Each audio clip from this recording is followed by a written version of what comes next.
早晨，各位，而家好早啫喎，而家咧係朝頭早嘅8點鐘，咁我哋所有嘅鋪頭咧都係未開嘅，咁我哋係得我哋一間開，附近都係，咁啊我哋已經好習慣，因為我哋係好早起身，我自己6點鐘起身，咁今日8點鐘已經翻到嚟公司嘅，咁其實佢哋今日咧好多專業人士，我哋其實主要都係一啲好高要求嘅專業女性喎，有測量師啦，跟住律師、醫生、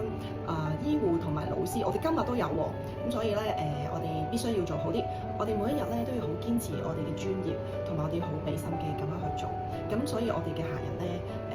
我都好多謝佢哋，真係10幾20年咧，我哋啲客個忠誠度係非常之高。有時我哋係已經係甚至乎唔夠時間去接一啲新嘅客人，因為我哋將舊嘅客人，我哋將佢嘅 priority 係擺喺第一位。咁間咧有一樣嘢要原諒我，就係因為我拍片咧，可能我攞個角度或者我